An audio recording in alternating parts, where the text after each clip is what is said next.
All right, so full body silicone suits, Hmm. the kind used for cross-dressing. Wow.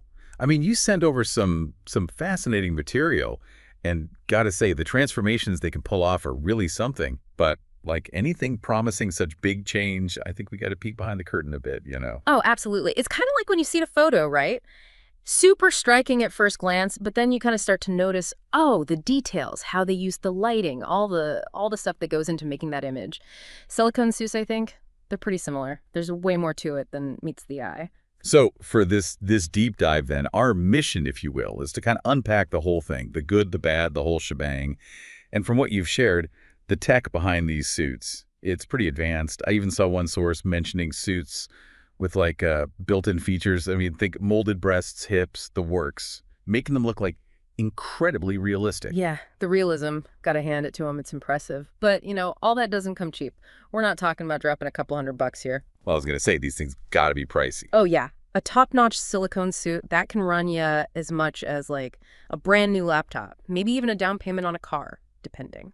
Whoa, okay. So that's a pretty serious investment then, especially for someone, just dipping their toes into cross-dressing. Yeah. Makes you wonder, is all that realism worth it when, I mean, there are other ways to get a feminine look, right? Yeah. Maybe ones that are a bit easier on the wallet. That's the million-dollar question a lot of folks wrestle with. And to add to that whole dilemma, there's the whole thing about durability. Silicone's amazing, don't get me wrong, for creating that lifelike look. But it does have this tendency to, well, degrade over time. Tears, thinning, you name it. So not exactly a buy it for life kind of garment then. Right, you'd want something this pricey to at least last a while, right? Especially with all the more, I guess you could call them traditional cross-dressing methods out there, the ones that might be, well, a bit gentler on the bank account. But I did see one article that mentioned that the tech's getting better and competition's heating up, so maybe that means prices coming down, quality going up.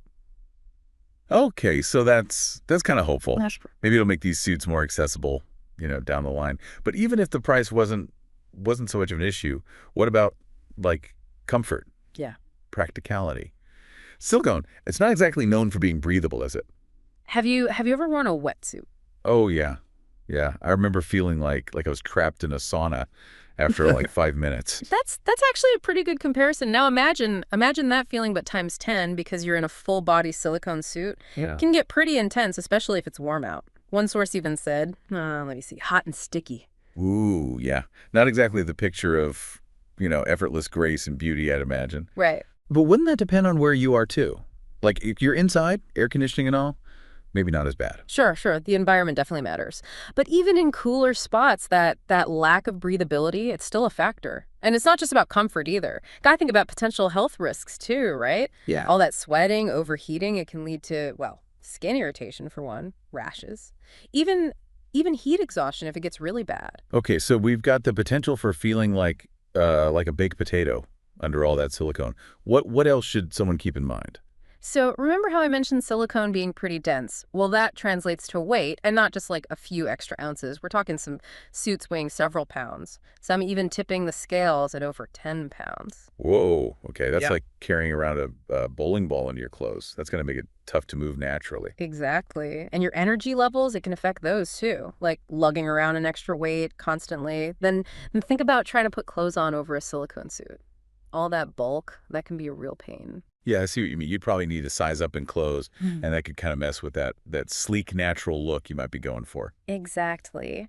And then there's the whole ordeal of actually getting the suit on and off. Not exactly as easy as slipping into a dress. Imagine trying to squeeze into like a second skin, a thick form-fitting one. Ooh, yeah. I bet that takes some serious effort. And patience. Definitely sounds like you'd need more than just a tiny changing room to pull that off. Time and privacy, definitely. The sources you sent, they talk about using like lubricants, powders to make it easier, and you got to be really careful, like maneuvering into it so you don't rip anything. Sounds more like a delicate dance than just getting dressed. All right, so let's say you've managed to get the suit on. You're looking fabulous, ready to head out. What about when nature calls? Yeah, that's the question, isn't it? Full body silicone suits and easy bathroom breaks. Not exactly the best combo. You can imagine trying to take it off and put it back on every single time. Ugh, No thanks. But there's got to be some workarounds, right? Modifications or something. People have tried stuff, I'm Oh, sure. they have. They have. Some try add in zippers, openings, that kind of thing. But those can actually weaken the material, Yeah. potentially lead to leaks or even tears. And then there are the fancier suits, the ones with external catheters built in. But even those, apparently, they can be a real pain to adjust right. So it sounds like even with the fancy add-ons, bathroom breaks are going to require some serious planning. No spur-of-the-moment dashes to the restroom with these things. Exactly. And that actually ties into a bigger point about the whole maintenance and hygiene side of things. Silicone bodysuits, they need a lot of care, and it's not for the faint of heart, I guess you could say. Right, makes sense. Silicone, it's not exactly a wash and wear kind of fabric. So what's involved? What's the whole cleaning process actually look like? So I'm guessing we're not talking just tossing it in the washing machine. Yep. Oh, no, no, no. These suits, they've got a very specific cleaning routine. Think delicate. Hand washing with mild soap, then air drying, and it's not exactly a quick thing either. How long are we talking?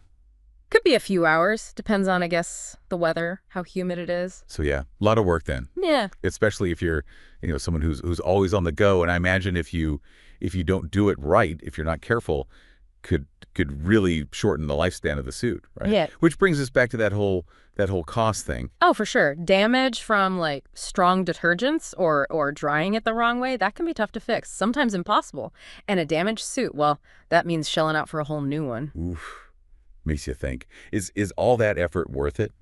Especially when there are other ways to, express femininity, maybe ones that aren't so demanding. It's a trade-off, isn't it? Yeah. Yeah. But I'm curious, have you come across anything in the sources that talk about the good stuff, the positive experiences folks have had with these suits? Absolutely. I mean, we've been focused on the kind of the downsides, the challenges, right? But it's important to remember that a lot of people, they find these suits really empowering. They offer a kind of transformation that's hard to get with just clothes and makeup. So for some people, the benefits, they outweigh all the stuff we've talked about so far. Yeah. So what are they saying? What are some of the specific benefits? One of the biggest ones that keeps popping up is confidence. Just imagine finally seeing yourself in the mirror and feeling like, yeah, that's me. For a lot of people, that's a huge deal.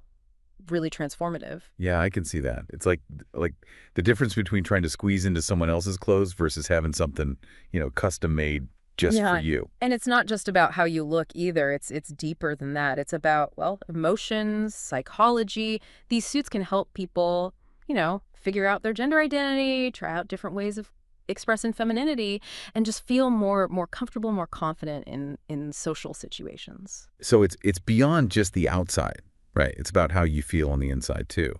And that feeling, that confidence, that can be really powerful. It really can. And I think it's important to highlight that because, it's easy to get bogged down in the practical stuff and forget about the emotional, the personal reasons why people choose these suits. Right. Like we've been taking apart a beautiful clock, looking at all the gears and springs, but forgetting to appreciate the artistry of it all. That's a great way to put it. And speaking of artistry, one source even mentioned that some people see these suits as like an art form themselves. The detail, the craftsmanship, the way they let you kind of sculpt and create your own vision of what it means to be feminine. So for them, it's not just about looking a certain way. It's about the whole creative process, the transformation, the artistry of it all. Exactly. And that ties into a bigger point about self-expression, how different people find, what makes them feel real, feel true to themselves. For some, it might be traditional cross-dressing, right? Clothes, makeup, wigs. For others, it might be these silicone suits. There's no one right way. It's about finding what works for you, what makes you feel good, feel confident, feel like yourself, or I guess in this case, feel like yourself in your silicone second skin. Right. But even with all these potential benefits, there are still some practical things we haven't really touched on. What about like storage? I can't imagine these suits being very easy to fold up and stick in a drawer. Oh, you're telling me storing a silicone bodysuit? It's not like tossing a T-shirt in the hamper. These things, they need to be handled carefully. Got to have the right conditions so they don't get ruined. Okay, so what are we talking here? Special hangers, climate-controlled rooms, give me the lowdown. Not quite that extreme, but you do got to be careful. The material, it's delicate, can get creases, folds, even warp if it's not stored right. Hmm. Best way is to keep it on a mannequin or a special hanger, some that'll, keep its shape. So it's like having a delicate sculpture, right? Got to display it right, take care of it. And if you don't store it properly, that could lead to, well, those tears and damage we talked about, right? Yeah. So it's another cost to factor in, I guess. Oh, yeah. If you're not ready to put in the time, the effort to store it right, take good care of it, you might be buying new ones more often than you'd like. So we've got the initial cost, the upkeep, the storage. It's starting to sound like owning one of these suits is kind of like owning a high maintenance pet. Ah. But seriously, it does sound like there's a real chance of, what do they call it? Buyer's remorse. Especially if someone jumps in without really understanding what they're getting into. That's a real concern for sure. It's easy to get swept up in the excitement of it all, the transformation, and forget about the nitty-gritty. And then when those realities hit, the discomfort, the maintenance, the risk of damage, that's when the doubts can creep in. Especially if you've, dropped a good chunk of change on something that's not quite living up to the hype. Exactly. And then there's the mental side of it too. Silicone suits, they can create such a flawless image, such an idealized version of the female form. It's easy to start comparing yourself to that, and no one can live up to that. So it's not just about the outward change. It's about how it affects you inside, how you see yourself, how you feel about your own body. Right. And for some people, that comparison, it might be, I don't know, motivating maybe. But for others, it can lead to, well, body image problems, feeling like you're not good enough. It's like constantly comparing yourself to an airbrushed photo, You're never going to measure up to that. That's a really good point. Makes it clear how important it is to have realistic expectations and a healthy sense of self-esteem before even thinking about one of these suits. For sure. Got to remember, even the most expensive, the most realistic looking suits, they're not perfect. There's going to be seams, places where it doesn't fit quite right. It's not about reaching some impossible standard of perfection, but about finding a way to express yourself in a way that feels real, feels good. It's about being you, not trying to be some ideal that doesn't even exist. Exactly. And that kind of brings us to another part of this whole thing that often gets overlooked, the social side of it, the stigma that still surrounds, well, cross-dressing in general. Right, because even though things are getting better, there are still a lot of, misunderstandings, judgments out there. Oh, absolutely. And those misunderstandings, they can be even worse when it comes to these silicone suits. Some folks might see them as fake, over the top, even deceptive, which can lead to some pretty negative reactions. So even if you're feeling good about yourself, about the suit, you could run into negativity, judgment from people who just don't get it. That's the reality, unfortunately. And that can be really tough, especially if you're already dealing with questions about your identity, about who you are. Yeah, it's like taking a step forward and then getting pushed back. Important to be ready for that, to have people who support you, who get it. For sure. Could be friends, family, online groups, even therapists who specialize in this kind of stuff. It's so important to have people to talk to, people who understand, who can, give you a boost when you need it. So we've covered a lot of ground here, from, the practical stuff, the cost, the maintenance, to the deeper stuff, body image, self-esteem, what other people think. It's a lot to think about. It really is. It's not a simple decision. It's about more than just, weighing the pros and cons. It's about knowing yourself, what you want, what you're ready for, and who you have in your corner. It's about being honest with yourself about what you're looking to get out of this, what challenges you're up for, and what kind of support you have. Exactly. It's about making a choice that makes sense for you. And realizing that there's no one right answer for everyone. What works for one person might not work for another, and that's totally okay. It's about finding your own way, your own path to feeling like you're expressing who you really are, whether that involves a silicone bodysuit or not. Couldn't have said it better myself. And I think that brings us to a really important question to think about as we kind of wrap up this deep dive. If you could achieve that transformation, the one you're looking for, through other means, ways that don't involve, the cost, the discomfort, all the downsides we've talked about, what would those be? Wow, that's a good one. It really makes you makes you think beyond the kind of the immediate appeal of a silicone suit and consider all the other options, the possibilities. Exactly. And it encourages us to really look at those options, weigh them carefully, Yeah. think about what's going to work best practically and emotionally. It's like we've been looking at just, one tool in the whole toolbox and forgetting about all the other options. Right. And those other options, they might be easier to get, easier to use, or just, a better fit for what you want, what you need. Exactly. So instead of jumping right to the most extreme, the most expensive thing, Yeah. it's worth taking a breath and asking yourself, like, what else could get me there? So while these silicone suits, they can offer a certain kind of transformation, they're not the only way to get there, to feel that confidence, that realness. And sometimes they might not even be the best way, especially if they come with all that baggage, the cost, the discomfort, the maintenance, the stigma. It's about what works for you, what fits your life, your budget, how you feel about it all.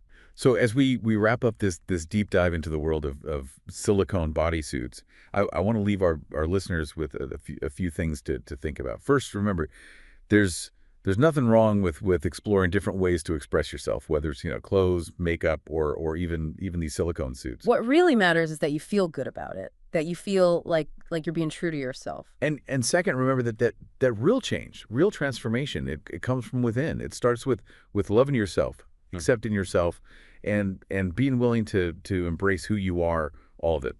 The stuff we do on the outside, it can be fun, it can be empowering, but it's really just tools to help you show the world who you are on the inside.